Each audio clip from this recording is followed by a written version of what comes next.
Agustín Rossi está aquí con nosotros, a quien le agradecemos, le damos la bienvenida. Gracias por venir a C5N. No, por favor, muchas gracias por la invitación. Bueno, muchas cosas que están pasando en el gobierno, en la oposición, mucho movimiento, se habla mucho de política en estas últimas semanas y estos últimos días, bueno, el encuentro de ayer del presidente con diferentes sectores y medidas que se van anunciando y que uno se pregunta si llegan a calmar la situación en la calle, en los sectores más populares, ¿no?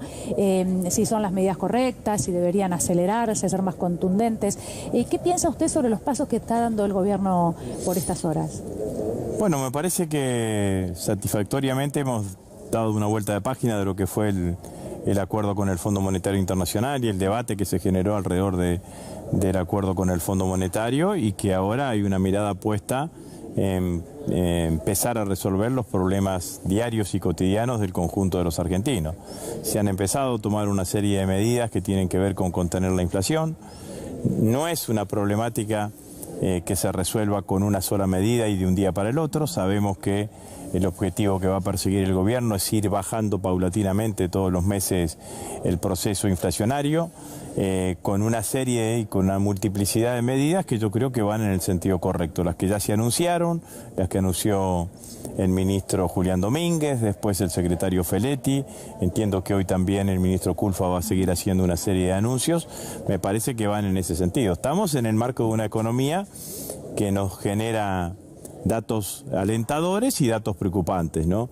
El dato alentador sin duda ha sido, la semana pasada hemos visto que la desocupación bajó a un 7%, con un nivel de crecimiento del 10,3%, además un índice de desocupación que baja y que a su vez se genera mayores niveles de empleo, mayores niveles de actividad económica, porque a veces la desocupación baja porque la gente se desalienta en buscar trabajo, y esa es una política que claramente hay que seguir profundizando, hay que seguir desarrollando, y al mismo tiempo tenemos no buenas noticias con lo que fue el 7,4% de inflación el mes pasado, que el gobierno ha tomado y ha empezado a tomar cartas alrededor de eso para ir aminorándola claramente. Bueno, de hecho se esperan datos positivos para el día de hoy, para la tarde de hoy, que tienen que ver con la pobreza e indigencia del último semestre, ¿no? del año 2021, y que son positivos, que hablan de una baja importante según lo que ya se sabe. Esto se va a ver revertido probablemente por la situación de estos meses a nivel internacional, pero ¿qué es lo que pasa? Que el gobierno no está logrando que esos datos positivos que usted me acaba de mencionar recién, no digo lleguen a la tapa de los diarios, pero lleguen a la gente. ¿Por qué? Porque en el día de ayer, bueno, todas las portadas hoy hablando de la cuestión redes, lo que dijo Gustavo Vélez, ¿no se está comunicando bien esto que sí son datos positivos y concretos? Bueno, está claro que nosotros tenemos que ser muy cuidadosos en la comunicación, digamos, ¿no? Porque lo que dijo el secretario Vélez no es nada, no es nada con lo que se quiso expresar, de que el gobierno quiere controlar lo que sucede en las redes. Nosotros somos el gobierno que cuando hicimos la ley de medios, la ley de servicio de comunicación audiovisual, que era la ley fuerte, una ley potente, no nos metimos, por ejemplo, en los contenidos. No había ninguna ley que ningún artículo de la ley de medios que regulase el contenido de lo que, o limitase el contenido de lo que podían hacer y publicar los medios de comunicación en la Argentina. Pero ciertamente cuando en un acto tan importante como que fue el de ayer, desde el Consejo Económico y Social, en un anuncio tan importante como fue el del ministro Culfas, que dio 10 ejes productivos sobre los cuales tiene que lanzarse la Argentina en los próximos tiempos, hay que tratar de tener una comunicación que sea muy precisa, que sea muy contundente, elegir un tema y sobre ese tema tratar de cabalgar y seguir adelante, porque por ahí uno bien intencionadamente hace referencia, aunque sea tangencial, de otra cuestión, y lo que se termina generando es una situación de utilizar ese tema para atrapar los otros temas. Los anuncios de ayer del ministro Culfas fueron muy bien recibidos por empresarios, por representantes de los empresarios, por representantes de los trabajadores. La Argentina va en un sendero de crecimiento. El crecimiento que tiene la Argentina ya no es solamente el rebote producto del 2020 tan recesivo que tuvimos, sino que indica un sendero de crecimiento. Yo creo que vamos a crecer más aún durante todo este año. Obviamente que esperamos que los indicadores de pobreza e indigencia que se anuncien hoy seguramente serán más hacia la baja de los últimos que hemos recibido. Y también hay que tener una mirada puesta allí, digamos, ¿no? Porque si no alcanza con el crecimiento a modificar sustancialmente los indicadores de pobreza e indigencia, hay que tener políticas activas que vayan a atender esos sectores que son los sectores más golpeados del conjunto de la sociedad. Pero es cierto, ¿no? Tenemos que ser cuidadosos. Y el gobierno tiene que ser cuidadosos en el momento de comunicar. El gobierno comunica muchas cosas a la vez, sí. Y a veces en el comunicar muchas cosas a la vez no se tiene prelación de qué es lo importante y qué es lo que termina siendo, no digo lo secundario, pero qué es lo que termina siendo en un determinado momento no de tanta relevancia. Entonces sí. Yo creo que en esto, porque por ahí también pasa, digamos, ¿no? Uno puede quedarse en el conformismo del vaso medio lleno o puede quedarse en la mirada absolutamente negativa del vaso medio vacío. En realidad hay que ver el vaso entero.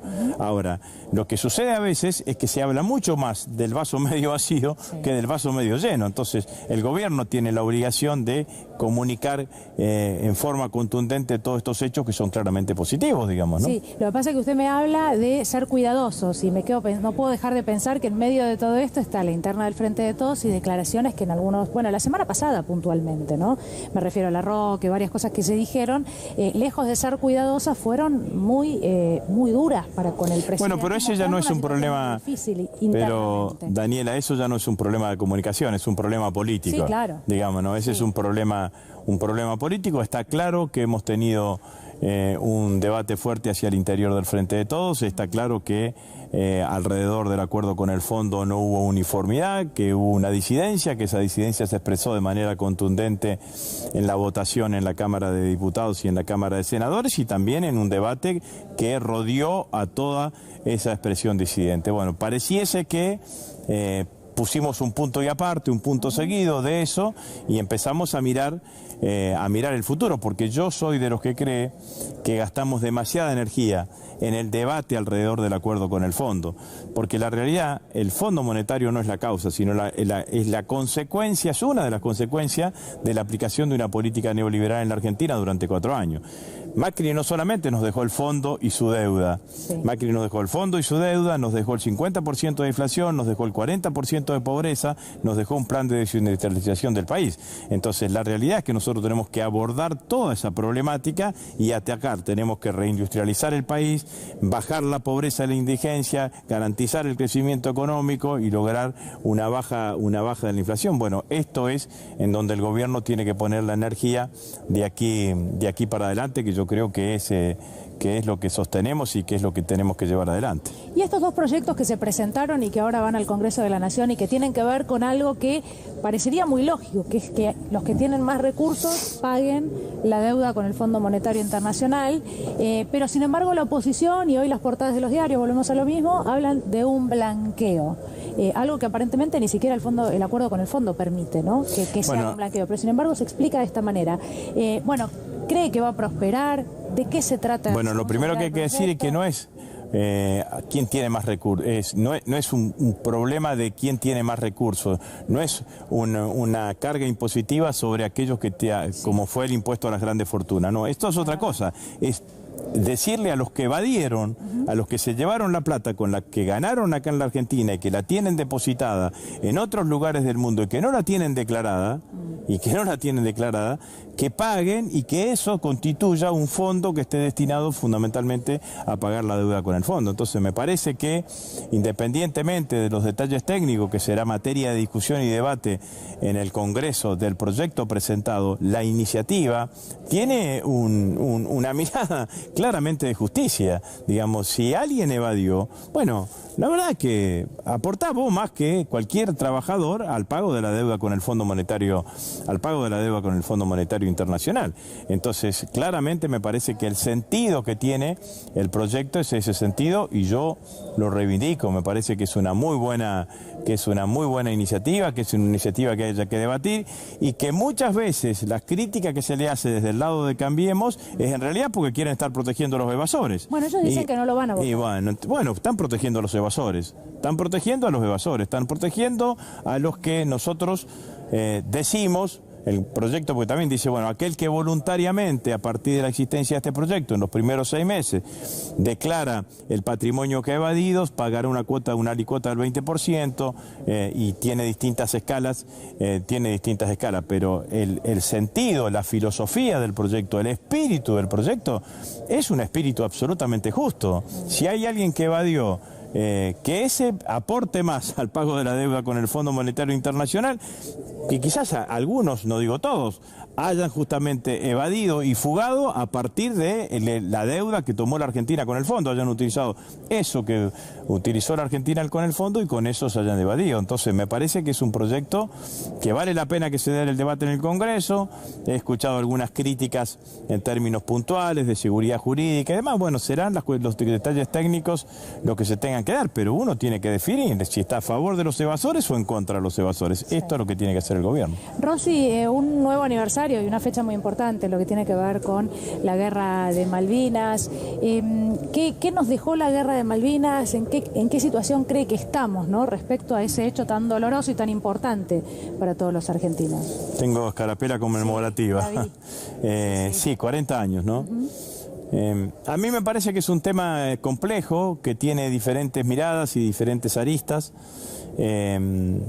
Sin duda que debe haber y los argentinos debemos practicarlo en forma permanente, el reconocimiento a los veteranos de guerra. Todo país que ha tenido una guerra en el mundo tiene a los veteranos en un lugar de reconocimiento importante. Hago extensivo este reconocimiento a los familiares de los que perdieron su vida en Malvinas y de los que murieron después de Malvinas, producto del estrés postraumático, muchos de ellos.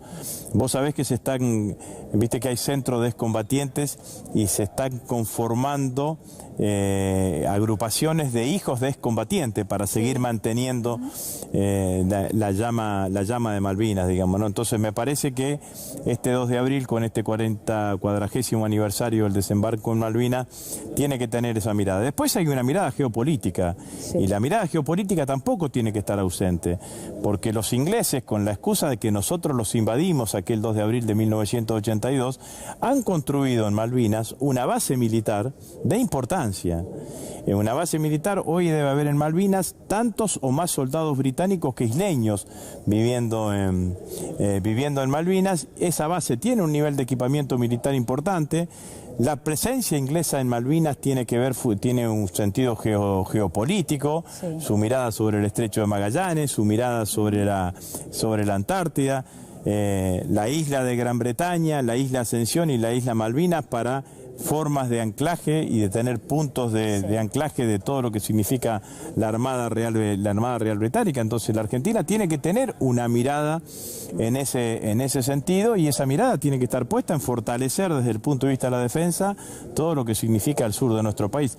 Nuestro país es un país de los de mediana importancia del mundo, sí. Pero somos la 8ª superficie del mundo, tenemos riqueza en muchos recursos naturales, pero además tenemos una ubicación geográfica que políticamente es muy importante. Entonces me parece que allí también tenemos que mirar en ese sentido, porque los ingleses y Gran Bretaña siguen fortaleciendo su presencia militar en Malvinas, y nosotros... La mejor manera de tener una buena defensa es que nadie se anime a atacarte, digamos, ¿no? Y nosotros me parece que tenemos que fortalecer nuestra presencia. Bueno, quiero preguntarle mucho, quiero ser justa también respecto al reconocimiento de los excombatientes, porque hay siempre una mirada como que les debemos mucho, ¿no? Que ni siquiera los hemos presentado en los desfiles durante mucho tiempo. También es cierto, y digo, quiero ser justa porque sé que el kirchnerismo tuvo parte muy importante, Aníbal Fernández en su momento. Bueno, ustedes lo han hecho en conjunto, esto de tratar de darle una recomposición, sí, ¿no? Sí. Desde lo económico. Y se siguen haciendo. construyendo. Que es fundamental y es muy importante. Pero respecto a la compra de aviones, ¿no? Cada tanto alguno dice, ¿y para qué compramos unos aviones? Están los aviones esos fallidos que compró Mauricio Macri, que nunca directamente funcionaron, sin repuestos. Cuénteme lo que quiera sobre eso, pero mi pregunta es si tiene sentido para nosotros seguir invirtiendo en eso. Entiendo que cada avión que se compra o armamento que se compre también obliga a los británicos a hacer una inversión, y esa es una forma de seguir pacíficamente, pero manteniendo vivo el reclamo. ¿Esto es así? La política de defensa hacia la política exterior de la nación y a la soberanía, ¿no? Sí. Pero nosotros no vamos a ir a una guerra. No, bueno, pero hace 2 años atrás usted no imaginaba que Rusia iba a invadir Ucrania. Y finalmente Rusia terminó invadiendo Ucrania. El mundo... Tenía con qué también. Claro, y ese es el problema. El tener con qué, eso es muy importante lo que dice. Si Inglaterra tiene con qué en Malvinas, mirando hacia el estrecho de Magallanes, si nosotros no tenemos con qué defendernos, es una tentación, si quiere ponerlo en términos mucho más prácticos y en términos mucho más concretos, digamos, ¿no? Yo creo que el mundo es un mundo que está en tensiones, está claro, eso ha quedado claramente demostrado, y que ese mundo en tensiones quizás no tenga conflictos tan importantes como lo que tuvo en el siglo pasado, pero hoy tiene un conflicto importante y vemos el impacto que tiene en toda la región. Entonces, cuando yo asumí como ministro de Defensa, y por eso impulsé la creación del FONDES, un fondo específico de asignación específica presupuestario para el reequipamiento de las Fuerzas Armadas, tenía que ver con una mirada, porque uno puede decir, Brasil tiene fuerzas armadas más importantes que nosotros. Bueno, es la 8ª economía del mundo. Colombia tiene fuerzas armadas más importantes que nosotros, equipamiento militar más importante que nosotros. Bueno, hace 10 años o 15 años que tiene el plan Colombia sostenido por los Estados Unidos. Pero también Perú, también Chile. Sí. Entonces, me parece que nosotros tenemos que darle a nuestras fuerzas armadas el nivel de equipamiento necesario para poder garantizar lo que le dice la Constitución Nacional y las leyes, que es garantizar la soberanía en los 3 espacios: aéreo, marítimo y terrestre. Y hay que tener una mirada muy potente sobre todo lo que pasa en el sur de la Argentina. Rosy, me van a matar porque nos quedamos sin tiempo, pero no puedo dejar de preguntarle. Mauricio Macri está en el Mundial de Bridge, los familiares de las víctimas del ARA San Juan indignados por esta situación. ¿Puede ser en 4 palabritas qué es lo que piensa sobre esto?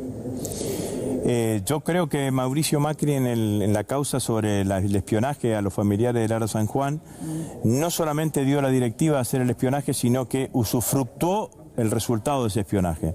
Mauricio Macri está en los 2 extremos de la acción. Él fue el que dio la directiva de que infiltren a ese colectivo de familiares del ARA San Juan, y al mismo tiempo utilizó la información que obtuvieron ilegalmente con la acción de ese espionaje. Bueno, pero el acto de hacerle espionaje a los familiares del ARA San Juan es un acto profundamente inhumano. Macri es un indolente en ese tipo de cuestiones. Es imposible pedirle a Macri que se ponga en el lugar del otro, y esto es lo que hace yéndose a Italia a jugar al bridge, ¿no? Gracias por haber venido. No, muchas gracias a vos. Gracias.